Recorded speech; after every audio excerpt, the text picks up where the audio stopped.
नमस्कार। Public news में आपका स्वागत है। मैं हूं कुमार अमिताभ। एनसीपी नेता शरद पवार के एक बयान ने राजनीतिक गलियारे में हलचल पैदा कर दी है। उन्होंने कहा कि प्रधानमंत्री नरेंद्र मोदी ने 2019 में विधानसभा चुनाव के बाद उन्हें साथ मिलकर सरकार बनाने की ऑफर दी थी। अब शरद पवार ने कुछ कहा तो इसके पीछे निश्चित रूप से कोई ना कोई उद्देश्य होता है। सभी जानते हैं शरद पवार आसानी से कुछ भी नहीं बोला करते। इस बात को लेकर के विपक्षी दलों में खलबली सी मच गई है। महाराष्ट्र की महाविकास आघाड़ी सरकार तो एकदम बेचैन हो गई है। उन्हें ऐसा लग रहा है कि शरद पवार शायद फिर कुछ नया करने जा रहे हैं। उद्धव ठाकरे बेचैन हो गए होंगे। संजय राउत ने कहा कि जो बात शरद पवार ने कही है उसमें नया कुछ नहीं है।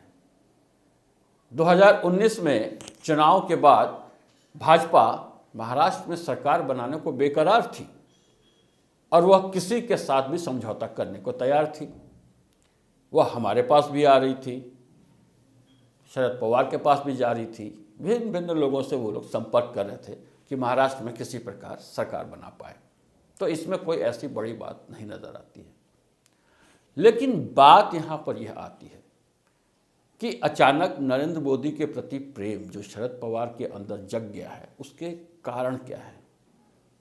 जबकि हाल के दिनों में शरद पवार की पार्टी के कई नेताओं के खिलाफ केंद्र सरकार की एजेंसियां बहुत सख्त कार्रवाई कर रही हैं। उनके नेता अनिल देशमुख भी जेल में हैं। उन सब दिनों में भी शरद पवार ने कुछ ऐसा नहीं कहा था। अब अचानक क्या बात हो गई है। केंद्र में सोनिया गांधी भी परेशान है, शायद ममता बनर्जी भी परेशान हो कि यह क्या हो रहा है। आखिर किस दिशा में राजनीति जाने वाली है। महाविकास आघाड़ी सरकार टिकेगी या नहीं टिकेगी, इस बात को लेकर के शिवसेना भी परेशान है। संजय राउत ने हालांकि बयान को सामान्य कहकर टालने की कोशिश की है, लेकिन उनका क्रोध छुपाए नहीं छुप रहा है। शरद पवार ने कुछ दिन पहले भी नरेंद्र मोदी की प्रशंसा की थी। उन्होंने कहा था कि नरेंद्र मोदी ने बनारस से चुनाव जीतकर एक जबरदस्त राजनीतिज्ञ का परिचय दिया है। शरद पवार और नरेंद्र मोदी के संबंध बहुत ही अच्छे बताए गए हैं। दोनों मंजे हुए राजनीतिज्ञ हैं और जो बात अभी उन्होंने कही है, इस बारे में 2019 में भी चीजें तथ्य सामने आए थे।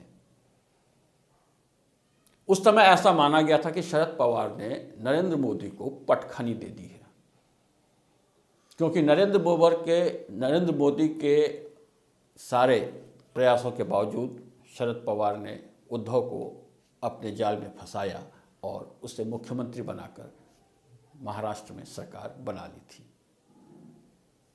आज यह फिर कौन सा दांव शरद पवार चल रहे हैं, यह आने वाले दिनों में देखने को मिलेगा। आप देखते रहिए पब्लिक न्यूज़। हम इस बारे में भी जानकारी लेकर हाजिर होंगे। धन्यवाद। नमस्कार।